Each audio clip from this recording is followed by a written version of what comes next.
Welcome to Marinageshwara channel. మీ ఆనందం ఆరోగ్యం కోసం నేను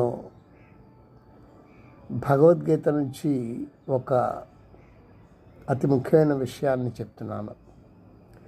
నీవు ఏ ఉద్యోగం, ఏ పని, ఏ వ్యాపారం ఏది చేయుచున్నను బాధ్యతగా కర్తవ్యబుద్ధితో శక్తివంచన లేకుండా చేయవలను. వాటి ఫలితములు అనగా జీతభత్యములు, లాభాలు, ఫలితాలు అంచనాలు వేయద్దు, ఊహించవద్దు. ఓకేనా? ఫలితాలు జీతాలపై ధ్యాస పెట్టుకొని ఉండటం మంచిది కాదు. ఇట్లాంటి ఆలోచనలు, ఊహలు, నిర్ణయాలు, అంచనాలు చేయకండి. ఇలా చేసినట్లయితే, దానిపై దృష్టి పెట్టినట్లయితే మీకు దుఃఖం ప్రాప్తిస్తుంది, శోకం కలుగుతుంది.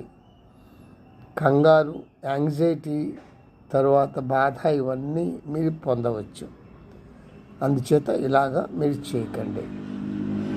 ఇలా మీరు చేయకుండా ఉంటే, అంటే ఇలా ఫలితం గురించి ఆలోచన ఫోకస్ చేయకుండా ఉంటే మీరు కర్మ సన్యాసి, కర్మయోగి అవుతారు. దానికి సంబంధించి నేను భగవద్గీతలో ఒక శ్రీకృష్ణ భగవానుడు అర్జునుడితో చెప్పినటువంటి విషయం ఆత్మ సంయమ యోగము నుంచి 1వ శ్లోకాన్ని చదువుతున్నాను. అనాశ్రిత కర్మఫలం కార్యం కర్మ కరోతి యః ససన్యాసీ చ యోగీ చ న నిరగ్నిర్ నచాక్రియః.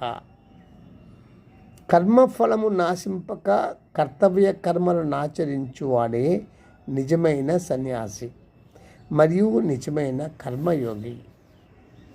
కర్తవ్య కర్మలు అనగా తమ తమ వర్ణాశ్రమానుగుణ శాస్త్ర విహిత కర్మలు, శరీర రక్షణ పోషణార్థమై చేయబడు కర్మలు, సమాజ శ్రేయస్సుకై చేయబడు కర్మలు, దాన జప పూజార్చనాది నిత్యం నైమిత్తిక కర్మలు, ఉద్యోగ విధి నిర్వహణ కర్మలు, పరివార రక్షణ పోషణ కర్మలు ఇత్యాదులు.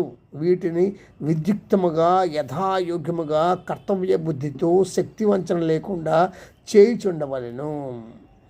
ఈ విధముగా సంకల్పములను త్యజించి ఫలమాశింపక కర్మలను చేయువాడు యథార్థ తత్వజ్ఞానము పొందును.